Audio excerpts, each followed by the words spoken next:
তোমাকে নিয়ে যদি তুমি না ভাবো, তোমার ভালো তোমার কল্যাণ যদি তুমি না বোঝো, এই পৃথিবীর কারো হাতে সময় নাই তোমার নিয়ে ভাবার।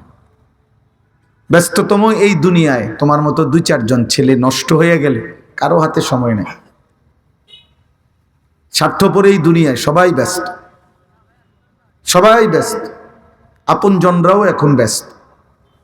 আত্মীয়তা, মানুষের মধ্যে অভিভাবকত্ব, এমনকি মা বাবাও অপরাধ, পাপ, অন্যায়, আখেরাত, জাহান্নাম থেকে বাঁচানোর প্রেরণা কম।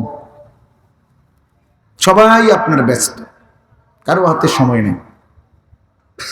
মানুষের যান্ত্রিক উপার্জনের পৃথিবী, নেশা বেড়ে গেছে অনেক, অনেক বেশি। যার ফলে এমন অসংখ্য বাবা আছে, উনি হয়তো সেই ভোরে চলে গেছে, আবার রাতের 1টা বাজে আসছে, উনি ওনার ছেলে মেয়ের কি হালাত এ আসেনি বালা জিগাইছে হয়তো বউরে, বিবি হয়তো কইছে তার বলে টাকা 2000 লাগবে, আচ্ছা দিয়া দিও, শেষ। আবার উনি ওনার উপার্জন কি জন্য লাগবে, কি করে, আমার ছেলে খায় কোথায়, ঘুমায় কোথায়, রাত কাটে কিভাবে, আল্লাহ কোথায়, সেজদা কোথায়, নামাজ কোথায়, আমার সন্তানের চুলের কি খবর, চেহারার কি খবর, সারাদিনের আখেরাতের কি খবর, আমি মুসলমান, আমার সন্তান মুসলমান, আখেরাতের জন্য তার কোনো প্রস্তুতি আছে কিনা, এই নিয়ে ভাবনার টাইম কারণে কয়েকদিন, কয়েক বছর, কিছু সময় লাগাতার বাবা উপার্জন করে একটা সময় ফুতেরে এবার বলছে, আব্বা আমি অনেক দিন করছি, এবার তুই কামাই কর, হয় বিদেশ যা, নইলে দেশে থাইকা কর, আব্বার ব্যবসা ট্যাবসা যিনি আছে এটি সামলা, খালাস। আমিও এতদিন কাম করছি, এবার আমার ফুতেরও কামে লাগাই দিছি। এই হলো, এভাবে জীবন পার হয়ে গেল। তাই আখেরাত, পরকাল, সন্তানের কবর সাজাই দিবে কে, আখেরাত সাজাই দিবে কে, ছেলেটাকে নামাজি বানাবে কে, আপনার ঘরে ঘুমায় জাগায় দিবে কে ফজরের নামাজ। 365 দিনে, খোদার 1 বছরে মুসলমানের একটা বাচ্চা, আপনার ছেলে 14 বছর 16 বছর, একদিনও ফজরের নামাজ পড়ে নাই, পড়ে না, এটা তো মানুষ না, এটা তো হাইওয়ান, এটা তো মানুষ রূপী পশু ছাড়া আর কিছু না,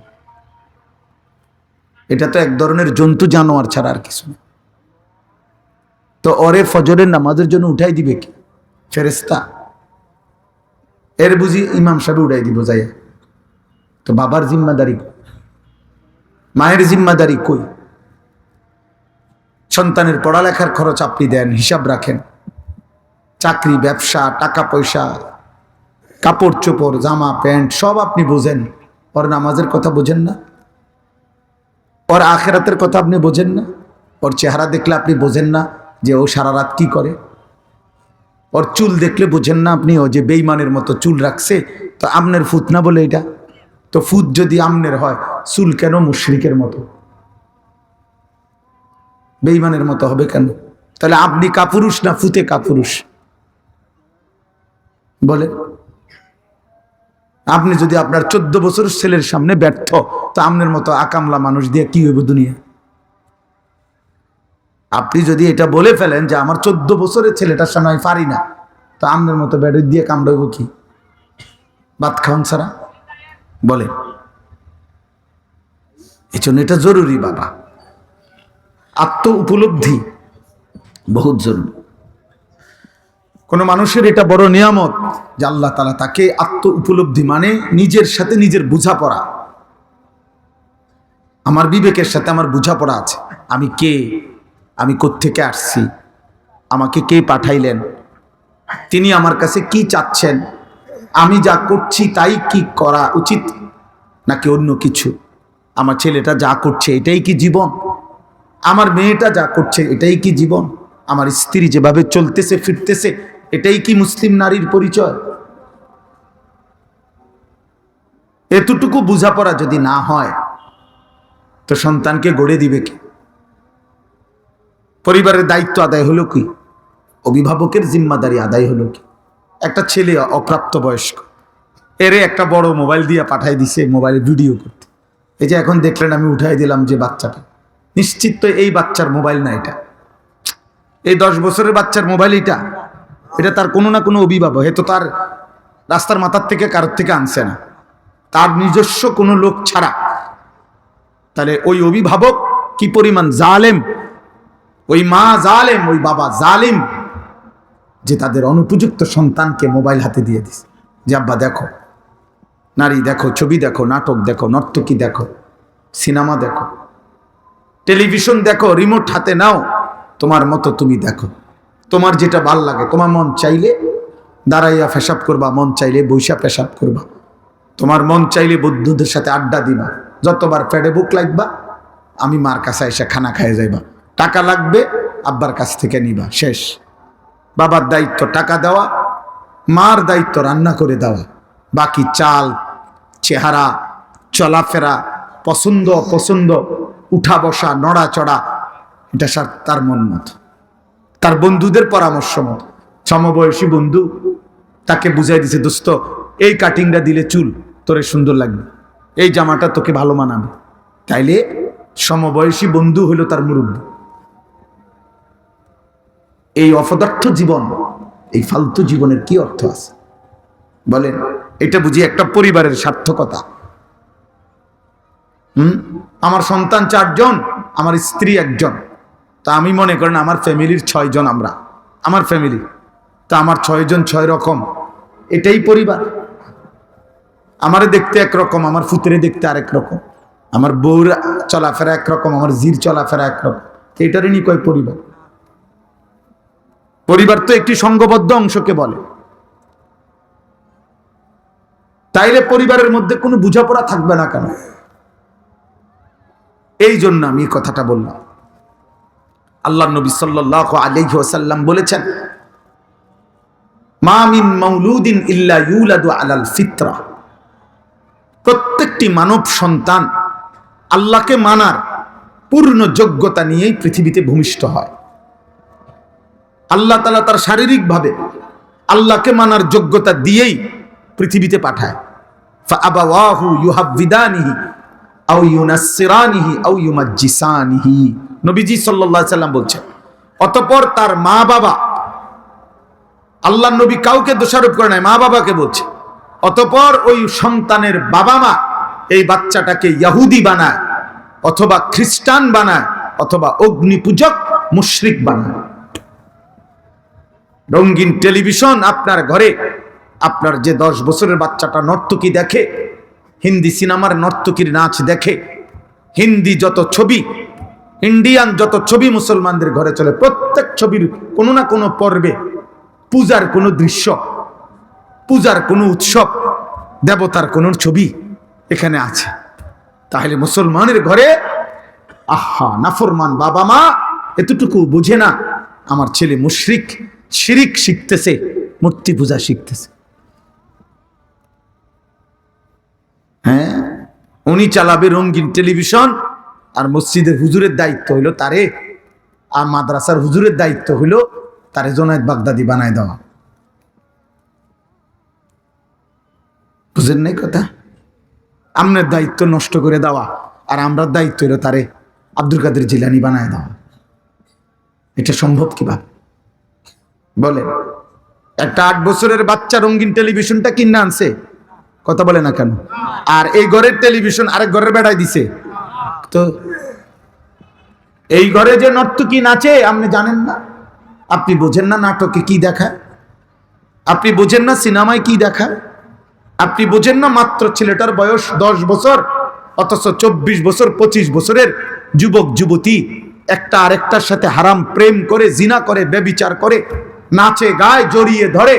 আর আপনার ছেলে মেয়ে এই অসভ্য চরিত্রহীন লম্পটদেরকে দেখে, আপনার ছায়া নাই?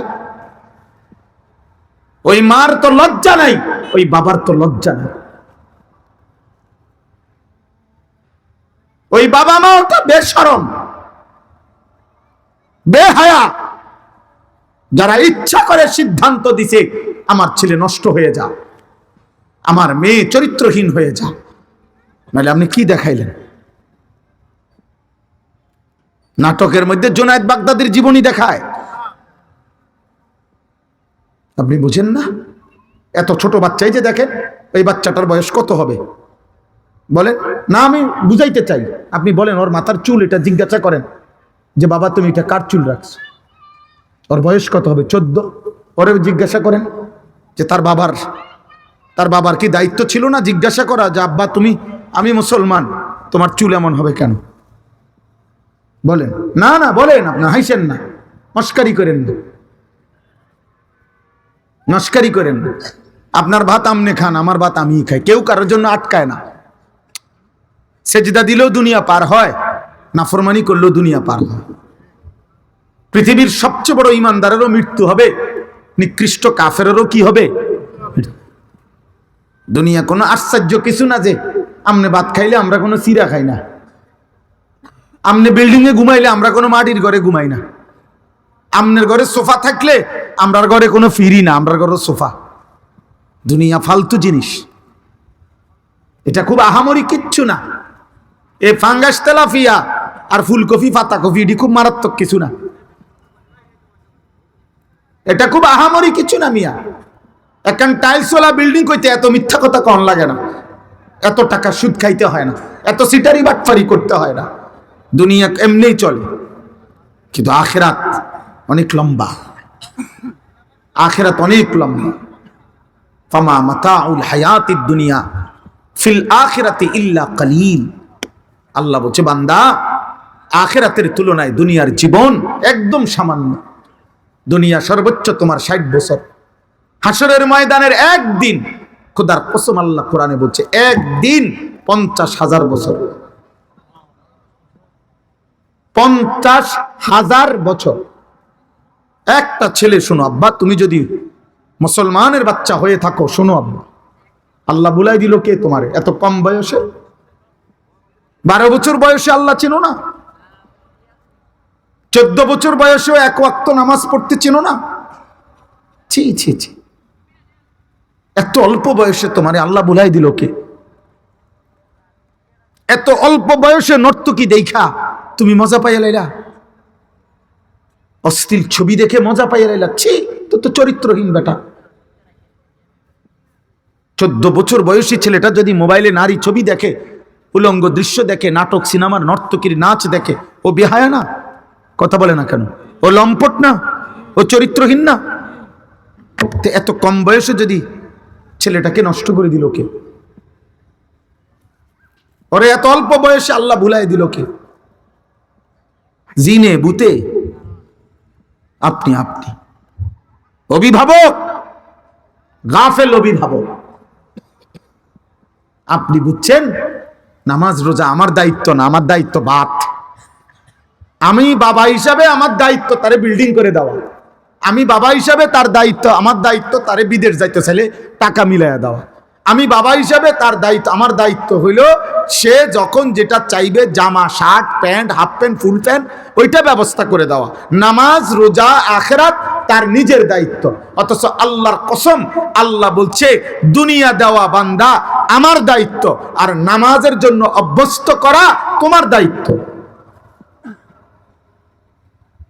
কোরআনে আল্লাহ বলছে ওয়া'মুর আহলাকা বিস-সালাহ, বলছে আপনি পরিবারের অভিভাবক, আপনার পরিবারের সদস্যদেরকে আল্লাহ বলছেন নামাজের আদেশ করো। ওয়াসতাবির আলাইহা, তুমি নিজেও নামাজের উপরে মজবুত থাকো।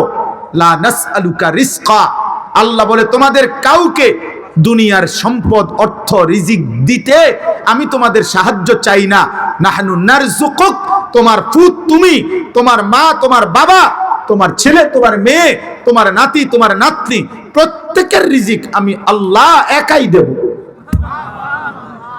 তুমি ঘাবড়াইও না, তুমি ঘাবড়াইও না বান্দা, এটা আমি দেব, আমি দেব। একজন চাচা বলেন, এই ছেলেগুলোর দিকে তাকায় দেখেন, আর এখন দাঁড়াইয়া বলেন যে এদেরকে জিজ্ঞেস করেন এখানে যদি 200 জন ছেলে হয় মুসলমানের বাচ্চা, আপনি দেখেন 180 জন আজকের সারাদিনে 1 ওয়াক্ত নামাজ পড়ে নাই। আমি দাঁড় করাই নয় তো। বেনামাজির চেহারা দেখলে তো বোঝা যায় বেয়াদব, বেনামাজি তো অসভ্য, যার কপালে সেজদা নাই ও তো মানুষরূপী জানোয়ার। ও তো মানুষ রূপী পশু, যার কপালে মুসলিম পরিচয়ধারী, অথচ সেজদা দেয় না। খোদার কসম, সারা পৃথিবীর সবগুলো ডিগ্রিও যদি সে নিয়ে আসে, তারপরও সে বেয়াদব, অকৃতজ্ঞ, অকৃতজ্ঞ। ওটা অসভ্য, অভদ্র, এটা চূড়ান্ত অভদ্র। শুদ্ধ কথা অনেকেই জানে। যে নারী লম্পট, যে নারী তার দেহ বিক্রি করে, এমন পতিতাও শুদ্ধ কথা বলতে পারে।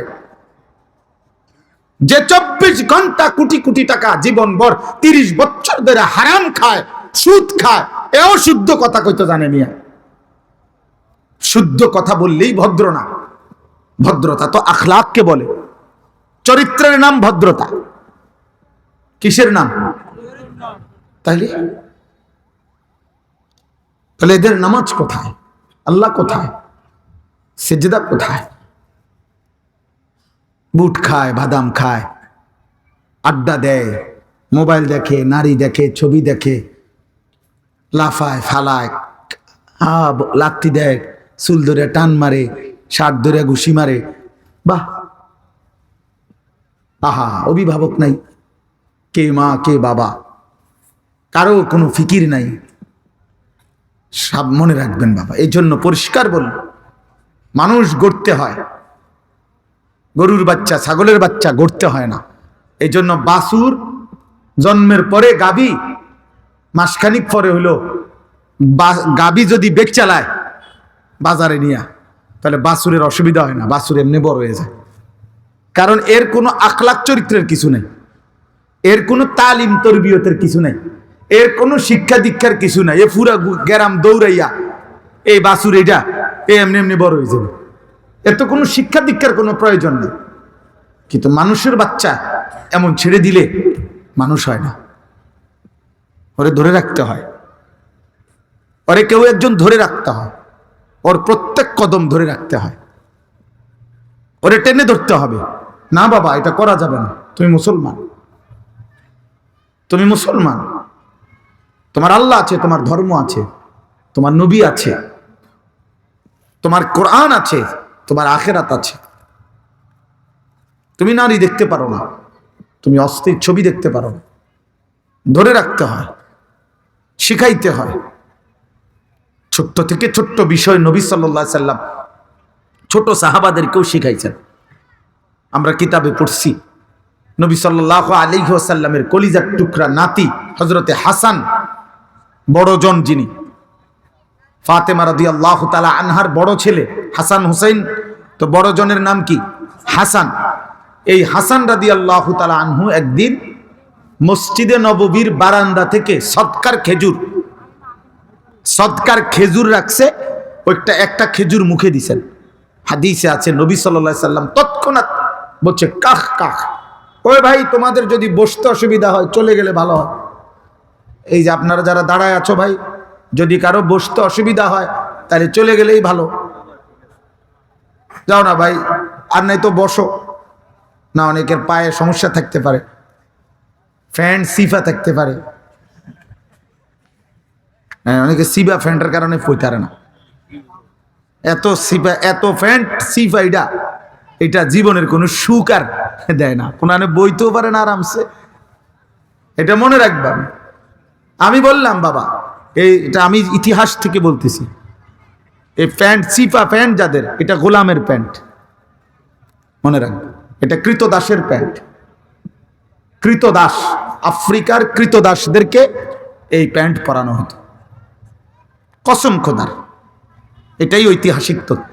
এই সিফা টাইট প্যান্ট মানে যেটা একদম শরীরের সাথে লাগোয়া, এটা কৃতদাসের পোশাক। অর্থাৎ আফ্রিকায় যাদেরকে কৃতদাস, গোলাম বানায় রাখতো, তো তাদেরকে দিয়ে 24 ঘন্টা কাজ করাইতো, যাতে করে কৃতদাসে কাজের সময় বসতে না পারে, ফাঁকি দিতে না পারে। এই জন্য এমন টাইট প্যান্ট পরাইতো, এতে যাতে বইতে না পারে। এই জন্য পেশাব করতেও সে দাঁড়াইয়া পেশাব করতে হইব, কারণ তার বসার সুযোগ নেই। এই জন্য এই গোলামের পোশাক, এটা কৃতদাসের। এই জন্য এই সিফা প্যান্ট কৃতদাসের পোশাক। এবং এই যে এই মডেলিং চুল, এটা দাজ্জালের চুল, বেঈমানের চুল। পৃথিবীর সর্বনিকৃষ্ট কাফেরের চুল হলো এই ডানে বামে সামনে যাদের মডেলিং চুল, এগুলো দাজ্জালের চুল। তুমি রাখো, সমস্যা নাই, কবরে টের পাইবা, অসুবিধা নেই। বাকি এটা মনে রাখবা কেউ, এটা দাজ্জাল। নবীজি সাল্লাল্লাহু আলাইহি সাল্লাম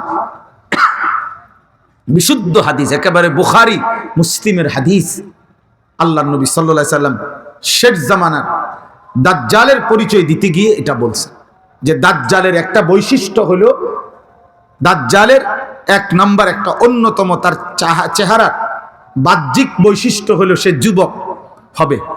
2, তার চুল স্বাভাবিকতার পরিপন্থী এলোমেলো হবে। মানে স্বাভাবিক যুগ যুগ ধরে মানুষ যে চুল রেখে আসছে, আপনারা আমার চাচা, এই যে আপনি আছেন চাচা, তাহলে আপনি তো মনে করেন 14 বছর বয়সে 16 বছর বয়স আপনার ছিল না চাচা? আপনারে বলতেছি, মানে আপনার এক সময় 14 বছর 16 বছর বয়সে 18 বছর বয়সে আপনি কোনোদিন দেখছেননি চাচা এমন চুল? কথাটা বুঝছেননি? তাহলে একটা চুলের ধারাবাহিকতা যুগ যুগ ধরে চলে আসতেছিল যেরকম, এটা সম্পূর্ণ ভিন্ন না? তাহলে এই ভিন্ন ধারা, এই দাজ্জালের চুল। নবীজি বলছে, তোমরা একটা ছেলে জিজ্ঞাসা করো যে আমার পূর্বপুরুষের কারো চুল তোমাদের এরকম ছিল কিনা, এরকম বেঈমানের মতো মুশরিকের মতো ছিল না। তোমার সর্বোচ্চ তোমার চুলের মানে তোমার পছন্দ রুচি কোত্থেকে? ওই নাফিতের থেকে, তুমি সেলুনের থেকে, তুমি এত নিকৃষ্ট যে এত নিম্ন রুচির নিচু যে তুমি ওই সেলুনের থেকে গিয়ে কি আনছো? ডিজাইন আনছো। আর আমি মুহাম্মদুর রাসূল সাল্লাল্লাহু আলাইহি সাল্লাম থেকে ডিজাইন নিছি।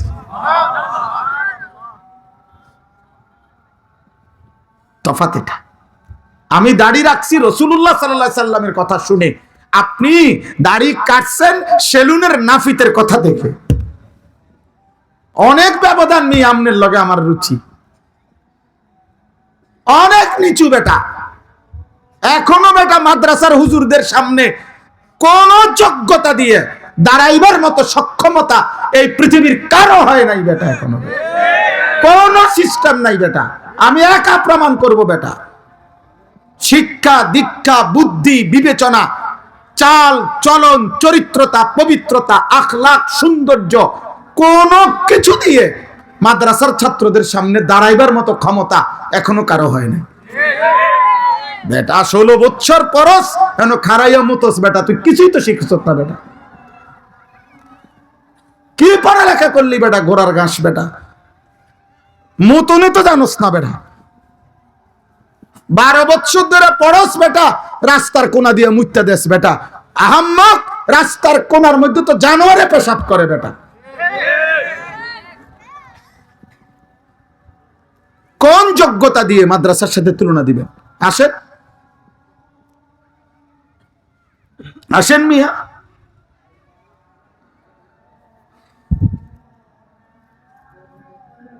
এই জন্য এটা সহজ কথা।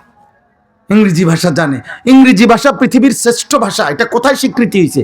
কোথায়, কোন জায়গায়? এটা কে ফয়সালা দিছে? জাতিসংঘ? কথা বলে না, বুঝেন নাই আমার কথাটা? ইংরেজি ভাষা পৃথিবীর শ্রেষ্ঠ ভাষা, এটা কে বলছে? কোথাও নাই এ কথা, পৃথিবীর কোথাও নাই এটা। অথচ আরবি শ্রেষ্ঠতম ভাষা, এটা আমার মদিনার রাসূল সাল্লাল্লাহু আলাইহি সাল্লাম তিনি বলেছেন। এটা আল্লাহ বলেছেন কোরআনে। আল্লাহ নিজে বলছেন, ইন্না আনজালনাহু কুরআনান আরাবিয়্যান লাআল্লাকুম তাকিলুন। আমি আল্লাহ নিজে আরবি ভাষায় এই কোরআন নাজিল করেছি। আল্লাহ বলেন এটা আমি বুঝা শুননা নাজিল করছি। বাংলা ভাষায় উচ্চারণের যোগ্যতা আমি দিছি, ইংরেজি ভাষায় উচ্চারণের যোগ্যতা আমি দিছি। আমি যারে জিহ্বার যোগ্যতা দিছি সে উচ্চারণ করতে পারে, আমি যারে বোবা বানায় রাখছি সে কিছুই বলতে পারে না। পারে? তাহলে আল্লাহ বলেন প্রত্যেকটা ভাষায় উচ্চারণের যোগ্যতা আমি দিয়েছি। আর সেই আমি আল্লাহ এই পৃথিবীর সমস্ত ভাষা আঞ্চলিকতা সব আল্লাহর দেওয়া। সব সিলেটের মানুষ একরকম কথা বলে, চিটাগংয়ের মানুষ একরকম কথা বলে, আমরা কুমিল্লার মানুষ একরকম কথা বলি, ব্রাহ্মণবাড়িয়ার মানুষ একরকম কথা বলে। এগুলো জাতিসংঘের থেকে সিদ্ধান্ত হয়েছে। মেম্বার চেয়ারম্যানে ঠিক করে দিছে। এটি কে দিল? এটা এই যোগ্যতাটা কে দিল? আল্লাহ। সেই আল্লাহ বলেন, আমি আরবি ভাষায় কোরআন নাজিল করেছি। আরবি শ্রেষ্ঠ ভাষা, কোরআন শ্রেষ্ঠ কিতাব, ইসলাম শ্রেষ্ঠ ধর্ম, নবী মুহাম্মদ সাল্লাল্লাহু আলাইহি সাল্লাম শ্রেষ্ঠতম রাসূল। যিনি শ্রেষ্ঠ তার সবকিছু শ্রেষ্ঠ, তার সব শ্রেষ্ঠ, তার সব শ্রেষ্ঠ, তার সব শ্রেষ্ঠ। নবী সাল্লাল্লাহু আলাইহি সাল্লামের হাসি পৃথিবীর সেরা হাসি। নবী সাল্লাল্লাহু আলাইহি সাল্লামের চাহনি পৃথিবীর সবচেয়ে সুন্দর। তার কান্না সবচেয়ে সুন্দর। নবীজির ঘুমের আইটেম সবচেয়ে সুন্দর। নবী সাল্লাল্লাহু আলাইহি সাল্লামের খাবারের পদ্ধতি সবচেয়ে সুন্দর। তিনি হাঁটলে সবচেয়ে সুন্দর, তিনি বসলে সবচেয়ে সুন্দর, তিনি দাঁড়াইলে সবচেয়ে সুন্দর, তিনি বসলে সবচেয়ে সুন্দর, তিনি কথা বললে সবচেয়ে সুন্দর, তিনি চুপ থাকলে সবচেয়ে সুন্দর, তিনি ঘরে সবচেয়ে সুন্দর, তিনি বাজারে সবচেয়ে সুন্দর, তিনি স্ত্রীদের সাথে সবচেয়ে সুন্দর, তিনি সাহাবাদের সাথে সবচেয়ে সুন্দর। আচে খুবা হামা দারান্দ তু তনহা দারি। আল্লামা ইকবাল বলছে, হে নবী, আদম থেকে ঈসা ১৬ লক্ষ নবী এবং রাসূলের যত গুণ আপনার মাঝে একাই খুঁজলে সব পাই আমরা। আপনি একাই সব। ওয়া ইন্নাকা লাআলা খুলুকিন আযীম। আল্লাহ বলছে, বন্ধু আমি কসম করে বলছি, আমি আপনাকেই সর্বশ্রেষ্ঠ চরিত্রের পূর্ণতা দিয়ে আমি আল্লাহ আপনাকে সাজিয়েছি, আমি বানিয়েছি, আপনাকে পাঠিয়েছি। ব্যর্থ ওই পরিবার, যে পরিবার আল্লাহ থেকে দূরে সরাই দিছে।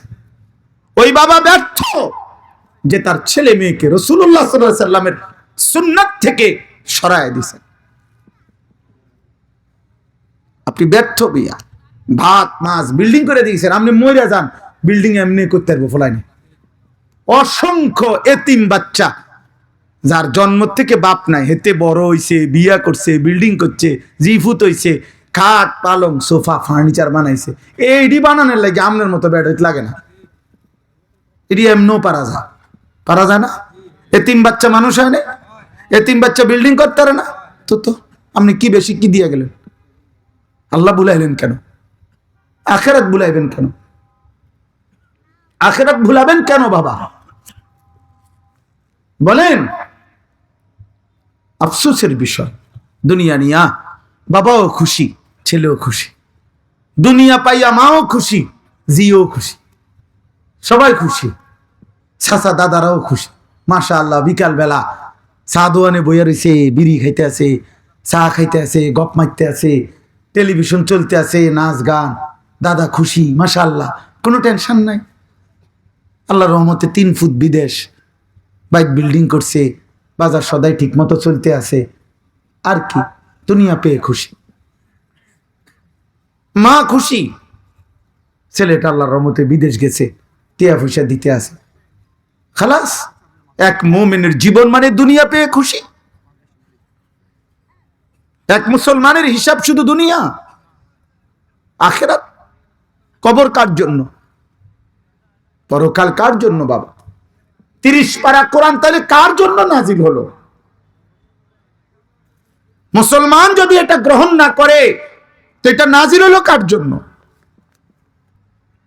আমার নবী সাল্লাল্লাহু আলাইহি সাল্লামের 23 বছরের জীবন আমাদের যদি পছন্দ না হয় তো উনার এই জীবন কার জন্য? উনি কাঁদলেন কার জন্য? তায়েফের রক্ত ঝরাইলেন কার জন্য? তিনি উহুদে দান দান শহীদ করলেন কার জন্য? 2টা পাথর বাঁধলেন ক্ষুধার কষ্টে কেন? তাই সারা রাত জেগে উম্মতের জন্য কাঁদলেন কেন?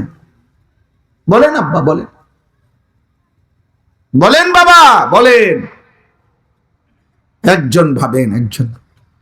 সবাই মিল্লা বুড়া জোয়ান তামসায় লেগে গেছেন, জোয়ান বুড়া সবাই, বাপ মা জি ফুত লই একসাথে টেলিভিশনে নর্তকী দেখে। ছি ছি ছি ছি, বেটা নির্লজ্জ, একটা বেহায়া মানুষ। একটু বড় বেশরম কেমনে হয়? একজন 40 বছর বয়স্ক লোক মুসলমান, উনি মাত্র 14 বছরের ফোলা লইয়া আপনি এক লগে নর্তকী দেখেন। আপনার রুচি নাই? আপনার চোখে লজ্জা শরম নাই? বলেন। কতটা আফসোসের বিষয়, আখেরাত ভুলে গেছি আমরা। আরে আব্বা আখেরাত ভুলে গেছি। আখেরাতকে যার মতো করে ব্যাখ্যা দিয়ে নিছে। পরকাল বলতে প্রত্যেকেই আমরা নিজে নিজে একটা বুঝ করে লইছে। কেউ বুঝছে শুধু শুক্রবারে যে 2 রাকাত নামাজ পড়ি এটাই আখেরাত। কেউ বুঝছে মাঝে মধ্যে যে কিছু টাকা পয়সা দান সদকা করি এটাই কি আখেরাত। কথা বুঝছেন না? কেউ বুঝছে যে নবী সাল্লাল্লাহু আলাইহি সাল্লামের জন্য মাঝে মাঝে যে কই নবীরে ভালোবাসি, নবীর ইশক, এইটাই আখেরাত। যার মতো 2-3টা মিলাইয়া আখেরাতের একটা বাইল করে লেছে। আখেরাত এই 2টা, আখেরাত 3টা জিনিসের নাম। কথা বলেন না কেন? তাইলে আপনি কোন মসজিদের মধ্যে 100 কোটি টাকা দান করছেন মনে করেন, তো 100 কোটি টাকা দান, এটা তো দান, এটা একটা আমল। তো 100 কোটি টাকা যদি কোনো ব্যক্তি দান করে, এর বিনিময়ে আজকের মাগরিবের নামাজের যে সেজদা উনি দেয় নাই, এটার জন্য এই 100 কোটি টাকার দানের বিনিময়ে এই মাগরিবের সেজদা না দেওয়া, এটা মাফ হয়ে যাবে তো? তো তাইলে কথা বলে না কেন? আজকের রাতে যদি কেউ 200 রাকাত নামাজ পড়ে, নফল নামাজ, এটার কারণে উনি যে দিনের বেলা 10,000 টাকা সুদ খাইছে, এটা মাফ হয়ে যাবে তো? তো বলে আখেরাত ভুলে যান কেন? পরকাল ভুলে গেলেন কেন? আরেকবার হিসাব মিলান। আপনাদেরকে বলছি বাবা, রাগ হবেন না। রাগ করা তো মাকসাদ না, আখেরাত মনে করানো মাকসাদ। ভুলবেন কেন আখেরাত? পরকাল ভুললেন কেন? নাইনাত করলে আল্লাহর রহমতে ভালো আছি, কিতা ভালো, খাইয়া দাইয়া বালা। মুসলমানের এই হিসাব? একজন চাচা, বাবা, দাদা বুঝি মুসলমান এটা বলে যে খাইয়া পড়া জিফুত লইয়া ভালো আছি। খাইয়া পড়া ভালো থাকার কি? খাইয়া পড়া কাফের বেঈমানও তো ভালো আছে, ইহুদি খ্রিস্টানও তো খাইয়া পড়া ভালো আছে বেটা। আমাদের চাইতে তো দুনিয়া ওরা বেশি ভোগ করছে। ইউরোপের মধ্যে হেলিকপ্টার দিয়ে খেতে সার দেয়, আমরা দেশে খেতে হেলিকপ্টার দিয়ে সার দেয় তো? তাহলে হেরা তো আমগর থেকে ধনী। ইউরোপ আমেরিকাতে 70 লাখ 80 লাখ টাকা দামের প্রাইভেট কার দিয়া ছাগলের ঘাস টানে, তো তারা তো আমাদের চাইতে বেশি সুখী। ইউরোপ আমেরিকার মধ্যে 4 তলা 6 তলা বিল্ডিং এ ছাগলও রাখে না। ছাগল, তো তারা তো আমাদের চাইতে বেশি সুখী। হ্যাঁ, আমরা 80 তলা বিল্ডিং বানাবো কোন দিন? আমরা 70 তলা বিল্ডিং বানাবো কোন বছর? ইউরোপ আমেরিকাতে এখন নাই? কথা বলেন না। 80 তলা 100 তলা বিল্ডিং নাই একটা, হাজার হাজার, শত শত। তাহলে দুনিয়া তো তারা অনেক আগায় গেছে। যদি দুনিয়া পাওয়া এটার নামই সফলতা হয় বাবা, তাহলে তো ওরা আমাদের চাইতে বেশি সফল, এরা আমাদের চাইতে বেশি কামিয়াব। এখান থেকে বাংলাদেশ থেকে কেউ যদি আমেরিকা যায়, এটা যদি বড় সফলতা হয়, তো আমেরিকায় যে জন্ম নিছে সে তো আরো বড় সফল। এখান থেকে কেউ যদি ইটালি যায়, এটা যদি এত বড় প্রশংসার বিষয় হয়, তো ইটালি যে জন্ম নিছে সে তো আরো বড় কামিয়াব। যার বাবা দাদা পূর্বপুরুষের ইটালি, যারা জন্মসূত্রে ইটালি, বলে। অতএব দয়া করে, আমার কথা শেষ, আমি এই গল্প কয়টা কথাই বলতে চাইছি। আখিরাত মনে করি। এই যে কয়জন ছেলে আছো বাবা, তোমরা বলো। আমি বললাম আব্বা, এই পৃথিবী তোমারে মনে রাখবে না, কারো সময় নেই। তুমি নষ্ট হয়ে গেলে নারী দেখতে দেখতে, উলঙ্গ ছবি দেখতে দেখতে, জিনা ব্যভিচার, মদের আড্ডা, জুয়ার আড্ডা, নষ্ট হয়ে যদি পচ্চাও যাও, গন্ধও ছোঁড়ে, তোমার মতো অপদার্থরে খবর নেওয়ার মতো টাইম পৃথিবীর নাই। স্বার্থপর এই দুনিয়া, বড় স্বার্থপর। এখন কারো হাতে টাইম নেই, কারো হাতে টাইম নেই।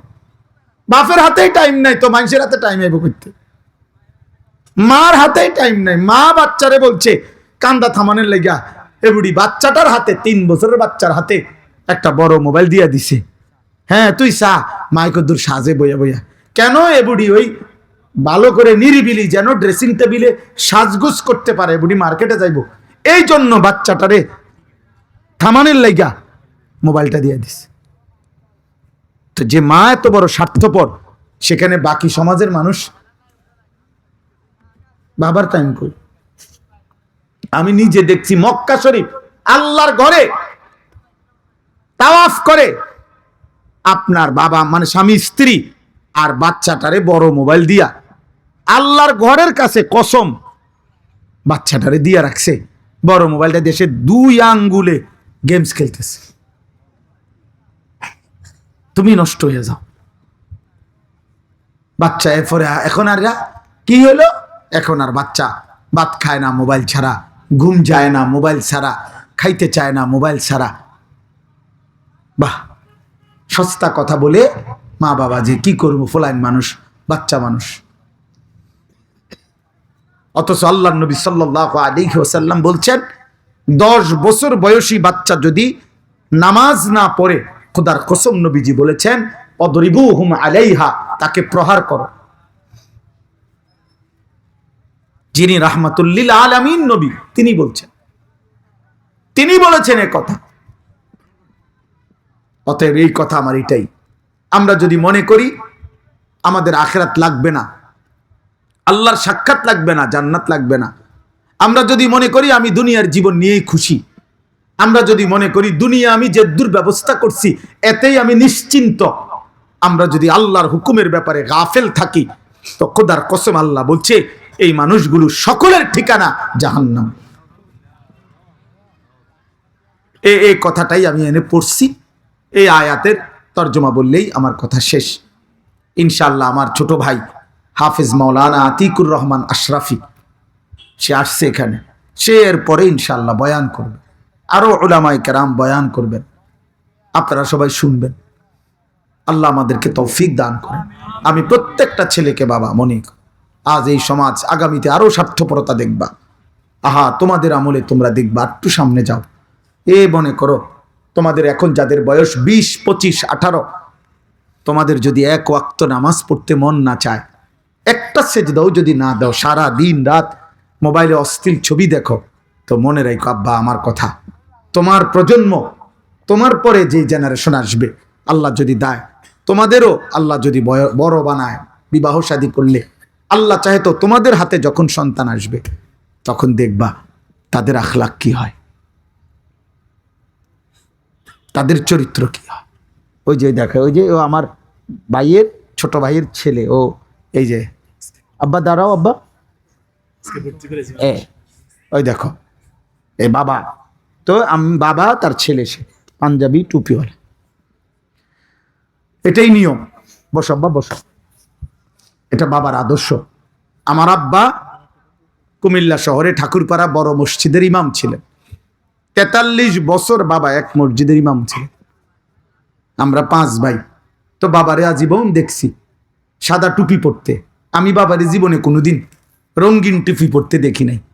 আমরা কোনো ভাই আলহামদুলিল্লাহ কোনোদিন রঙিন টুপি পড়ি না, না জায়েজ না, কথা বোঝেন না, এটা কি ন, রঙিন টুপি পরা হারাম না, কিন্তু আমার বাবাকে আমি দেখি নাই,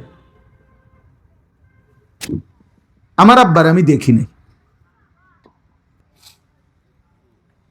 এটা নিয়ম, এটা বুঝা। আমার 3 বছরের বাচ্চা মেয়ে, তারে কোনো সময় বাইরে নেওয়া যাবে না হিজাব না দিলে। সে দেখছে যে তার দাদি, তার নানি, তার মা, তার বড় বোন প্রত্যেকেই হিজাব পরে, তো ওরে বাইরে যাইতে কইলি হিজাব হিজাব হিজাব কই আব্বু, হ্যাঁ সে তো এটা দেখছে। তাহলে যে মেয়েটা তার মাকে দেখতেছে মা লিপস্টিক পরে বাজারে বাজারে ঘুরে, ওই মেয়েটা রাবেয়া বসরির আখলাক পাবে কোত্থেকে? যে ছেলেটা দেখে তার বাবা প্রতিনিয়ত তার সামনে বসে বসে বিড়ি খায়, এই বিড়িখুর বাপের থেকে এই সন্তান আখলাক শিখবে কোত্থেকে বলেন মিয়া? এই ওয়াজের জন্য শুধু ওয়াজ করলেন, করাইলেন, সবাই একটা মাহফিল করায়, আমরাও একটা করাইলাম, না না, এটা না। আখিরাত মাকসাদ, পরকাল মাকসাদ, পরকাল মাকসাদ। আখিরাতের যদি কোনো ফিকির না আসে, দুনিয়া নিয়েই যদি আমরা খুশি হয়ে যাই, এটা ইনসাফ হবে না। আল্লাহ আমাদেরকে তৌফিক দান করেন, আল্লাহ আমাদেরকে বুঝ দান করেন। চলেন এই তর্জমাটা বলি, তাহলে আমার কথা শেষ। 11 নম্বর পারা, 10 নম্বর সূরা, সূরা ইউনুস। এই সূরার 2টি আয়াত 7, 8। আমি এই ছোট্ট 2টা আয়াত পড়ছি। আল্লাহ তাআলা বলতেছেন, চারটি মন্দ অভ্যাস যাদের, তাদের ঠিকানা চূড়ান্ত জাহান্নাম। কয়টি? 1, ইন্নাল্লাযীনা লা ইয়ারজুনা লিকাআনা। যে মানুষ তার জীবন চলার পথে আল্লাহর সাক্ষাৎ চায় না, জান্নাত চায় না, হে বুঝেই না এটা। আল্লাহর সাক্ষাৎ কি, আবার পরকাল কি, আখিরাত কি, আল্লাহর সাক্ষাতের ব্যাপারে যার প্রত্যাশা নাই, আল্লাহর মুলাকাত যে চায় না। 1, 2, ওয়ারাদু বিল হায়াতিদ দুনিয়া। দুনিয়ার জীবন নিয়েই যে খুশি হয়ে গেছে, খুশি হয়ে গেছে, টাকা 100 দিছে আর এতে খুশি। এখন বিল্ডিং করছে 4 রুমে, মাশাআল্লাহ, খুব খুশি। চেহারা দেখলে মনে হয় তেল বাইর হয়, খুশি। দুনিয়া পেয়ে খুশি। এই যে ঠিক মতো ভাত মাছ খাইতেছে, খুশি। চাচা বইয়া বইয়া গপ মারে, কি সুন্দর, বন খায়, বিড়ি খায়, চা খায়, আপেল খায়, মালটা খায়, বা ফুতের বউ বাজারে বাজারে ঘুরে, চাচার কোনো টেনশন নাই। আমার তো ভাত আল্লাহর মতো মিলতে আছে, আমার আর সমস্যা কি? বাইক তো বিল্ডিং হয়েছেই। ওয়ারাদু বিল হায়াতিদ দুনিয়া, দুনিয়ার জীবন নিয়ে যে খুশি হয়ে গেছে। 3 নাম্বার হলো ওয়াতমাআন্নু বিহা। আল্লাহ তাআলা বলেন, এ পর্যন্ত দুনিয়া যা অর্জন করেছে, এই ব্যাপারে দুনিয়া পেয়ে সে নিশ্চিন্ত হয়ে গেছে। আল্লাহর রহমতে আল্লাহ একদনা, তারা 13 ফুট বিদেশ, বাইক বিল্ডিং করছি, হুজুর রাস্তার লগে কত জায়গা লইছি, 3টা মাইয়া ছিল, তারারও আল্লাহ করে বিয়া দিছি। আল্লাহর রহমতে আমি একটা নিশ্চিন্ত হইছি। এখন আর আশা করি আমার আর কোনো যায় ঝামেলা নাই, আল্লাহ ভালো রাখছে। এই ওয়াতমাআন্নু, যেটুকু দুনিয়া পাইছে এটুকুর উপরে কি হয়ে গেছে? নিশ্চিন্ত হয়ে গেছে, নিশ্চিন্ত। আখেরাত নিয়ে আলাদা কোনো আলোচনাও নাই, পেরেশানিও নাই। যেই ফুত নাই নাতকুরের আখেরাত, এটি তারার ব্যাপার। আমি নিশ্চিন্ত যে এখন আর আমার মরলে কোনো দুঃখ নাই, কারণ বিল্ডিং এর কাজ শেষ, জমি কিনা শেষ, ফুত বিদেশ পাঠানো শেষ, মাইয়া বিয়ে দেওয়া শেষ, আমার আর কোনো টেনশন নেই। 4 নাম্বার, ওয়াল্লাযীনা হুম আন আয়াতিনা গাফিলুন। আমি আল্লাহর প্রত্যেকটা বিধান, আয়াত, আমার হুকুম আহকাম, আমার রাসূলের 23 বছরের কথা, এগুলোর ব্যাপারে যারা গাফেল। 1 নম্বর ইট চিনে, 1 নম্বর সিমেন্ট চিনে, 1 নম্বর বালু চিনে, সব পুরা বাজারের মধ্যে থেকে কোন তরকারিটা ভালো এটা বুঝে, মাছ কোনটা 1 নম্বর এটা বুঝে, দুনিয়া সব বুঝে, কিন্তু আখিরাতের ব্যাপারে গাফেল। একটা সূরা ঠিক মতো পড়তে পারে না, আত্তাহিয়াতুটা ঠিক মতো পড়তে পারে না, 2 রাকাত নামাজ সুন্দর করে পড়তে পারে না, নিজের জানাজার দোয়াটা একটু জিজ্ঞাসা করবেন, এটা পড়তে পারে না। হ্যাঁ, তাসবিহ অশুদ্ধ, তাব্বাত ইয়াদা অশুদ্ধ, কুল হুয়াল্লাহ অশুদ্ধ, সূরা কেরাত, দোয়া, কালাম, যেটাই বলবেন আখিরাতের কথা। চাচা ভাই একটা দোয়া বলেন, কোরআন শরীফের একটা পৃষ্ঠা দেখা শুদ্ধ পড়েন, আল্লাহর একটা বিধান বলেন। না, এগুলাই বুঝি না, এগুলো আমি কি বুঝি না। হুজুর ইডি আমরা রে কই হইতো না, আমরা সাধারণ মানুষ, দুগা খাইয়া হইয়া তাও, বুঝেন না? কিন্তু যদি আপনি ওনার জিজ্ঞান, চাচা বিএস সিএস আরএস বোঝেননি? আরে আমি কিছুদিন আগে 86 বছর এক বুড়া মিয়ার বয়স, গ্রামের প্রভাবশালী লোক, ওনারে আমি জিজ্ঞাসা করছি, ওনার ঘরে খানা খাইছি, তো ওনারে আমি জিজ্ঞাসা করলাম, আঙ্কেল আল্লাহ রহমতে শরীর স্বাস্থ্যে আসেননি ভালো? যে হুজুর আল্লাহ ভালো রাখছে। তা আমি কইলাম এমনি সব কিছু যেই ফুত না আয়নাত করে বোঝেননি, মানে বয়স হয়ে গেছে। কি কন হুজুর, দোয়া করেন আল্লাহর রহমতে। এখনো তো গ্রামের মানুষ যেই কোনো দলিলের ফেঁসে আমার কাছে আইছে, বুঝছে? 86 বছরের চাচা এখনো দলিল বুঝে, পুরা ক্লিয়ার। দুনিয়া এত বুঝাবুঝি, কিন্তু আখেরাত বুঝে না। একটা পৃষ্ঠা কোরআন শুদ্ধ পড়তে পারেন, শুদ্ধ পড়তে পারেন মন মতো। এই জন্য বললাম, মানে আল্লাহ বলেন এই চারটা বিষয়। এক, আমি আল্লাহর সাক্ষাৎ যে কামনা করে না, মানে জান্নাত চায় না। আল্লাহর সাক্ষাৎ চাওয়া মানে জান্নাত চাওয়া, জান্নাত চাওয়া মানে আল্লাহর সাক্ষাৎ চাওয়া। যে জান্নাতি হবে সে আল্লাহর সাক্ষাৎ পাবে, যে আল্লাহর সাক্ষাৎ পাবে সে জান্নাতি হবে। এটা একসাথে। হ্যাঁ, ফামান কানা ইয়ারজু লিকা আল্লাহ ফাইন্না আজালাল্লাহি লাআতিন। আল্লাহ বলে যারা যারা আমার মুলাকাত চাইবে, জান্নাত চাইবে, তুমি বন্দিগি করতে থাকো বান্দা, আমি একদিন মালাকুল মউত ফেরেশতা পাঠাবো, সে তোমাকে জান কবজ করে রূহ নিয়ে আমি আল্লাহর কাছে নিয়ে আসবে। আমি তখন জান্নাতও দেব, আমার মুলাকাতও দেব। ইন্নাল্লাযীনা লা ইয়ারজুনা লিকাআনা, যারা আমার মুলাকাত চায় না, ওয়ারাদু বিল হায়াতিদ দুনিয়া, দিবানিশি দুনিয়া নিয়েই খুশি হয়ে আছে, ওয়াতমাআন্নু বিহা, দুনিয়া যেটুকু অর্জন করেছে এতটুকুর উপরে নিশ্চিন্ত হয়ে গেছে। ওয়াল্লাযীনা হুম আন আয়াতিনা গাফিলুন, আমি আল্লাহর বিধান, আমার আয়াত, আমার কোরআন, আমার বন্ধুর হাদিস, আমার দ্বীনের একটা একটা বিধানের ব্যাপারে যারা গাফেল হয়ে আছে, উলাইকা মাওয়াহুমুন নার বিমা কানু ইয়াকসিবুন। আল্লাহ বলেন দুনিয়ার যা কিছু সে করেছে, আমি আল্লাহকে ভুলে, আখিরাতকে ভুলে, আমার হুকুমকে ভুলে, এই সব কিছুর বিনিময়ে তার ঠিকানা, তাদের ঠিকানা শুধুই জাহান্নাম।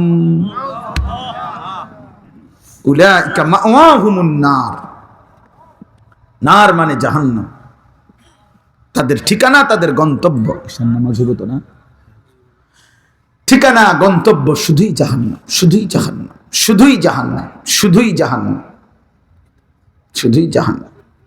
আল্লাহ আমাদেরকে বুঝ দান করে। শেষ কথা, আব্বা এতটুকুই বোঝেন, আখিরাত ভুলে দুনিয়া টিকতে পারতেন না, ফাইলিং মজবুত করে পৃথিবী থাকতে পারতেন না। 4 তলা 5 তলার মধ্যে ফাইলিং করছেন, ইঞ্জিনিয়ারের সয়েল টেস্ট রিপোর্ট দেখে বলছে মাটি বালা, মাটি মজবুত। না না, মাটিরে জিজ্ঞাসা করেন যে মাটি তুমি মজবুত, সে বলবে না, ইসরাফিল ফু দিলে আমি থাকবো না, আমি থাকবো না। মাটিকে বললেন মাটি তুমি মজবুত, মাটি বলবে না, পিছনের জমানার বহু বিল্ডিং আজ মাটির উপরে নাই, ফেরাউনের ভবন নাই, নমরুদের ভবন নাই, কারুনের ভবন নাই, নাই, আমি মজবুত না, ভেঙেই যাবে। অতএব দুনিয়ার উপরে ভরসা না করা, আখিরাত। কি বলেন? আখিরাত। এজন্য বাবা, মা, ছেলে, মেয়ে, অভিভাবক, অধীনস্থ প্রত্যেকেই আখিরাত ভাবে। তোমরা ছেলেরা বাবা, এখনই তোমাদের কাছে অনুরোধ, 5 ওয়াক্ত নামাজ পড়ো, ফজরের নামাজ পড়ো, নামাজ পড়ো আব্বা, চুল চেহারা সুন্দর করো, মুশরিক বেঈমানের মতো এই সমস্ত চুল রাখো না। পৃথিবী তোমারে মনে রাখবে না। কোনো পাপী, কোনো নাফরমানকে পৃথিবী শ্রদ্ধা করে না, সম্মান করে না, স্মরণ করে না। দুনিয়া ভোগ করা যায় কিন্তু মানুষের কাছে স্মরণীয় হয় না, বরণীয় হয় না। ফেরাউন দুনিয়া ভোগ করছে আব্বা, নমরুদ দুনিয়া ভোগ করেছে, কিন্তু আজকে পৃথিবীতে 1000 বছর পরেও পৃথিবীর কোন মানুষ কোন কুত্তার নামও ফেরাউন রাখে না। কুত্তার নাম নমরুদ, এটা কোন কুত্তার নামও নাই। আবু জাহাল এই দুশ্মনের নাম মানুষ, নবীর এই দুশ্মনের নাম পৃথিবীর মানুষ কোন কুত্তার নামও রাখে না। আবু লাহাব এই দুশ্মনের নাম পৃথিবীর মানুষ কোন কুত্তার নামও রাখে না। জন্য বেঈমানের নাম থাকে না, নাফরমানের নাম থাকে না। 1450 বছর আগের কালো গোলাম, হাবশী কৃতদাস আল্লাহকে রাজি করেছে, নবীর ভালোবাসায় কবরে গেছে। সেই বেলাল 1450 বছর পরেও কোটি কোটি ইমানদার সন্তানের নাম বেলাল। বেলাল আজও আছে, আছে না? তো আল্লাহ আমাদেরকে বুঝ দান করেন। আজকের এই মুবারক মাহফিল আল্লাহ কবুল করে নেন। নামাজের পরে আবার যথারীতি ইনশাআল্লাহ, নামাজের পরে আবার যথারীতি প্রত্যেকেই আবার সুন্দর করে বসবেন, মাহফিলের বয়ান শুনবেন। আল্লাহ তাআলা কবুল করেন। আমিন। সুবহানাল্লাহি ওয়া বিহামদিহি।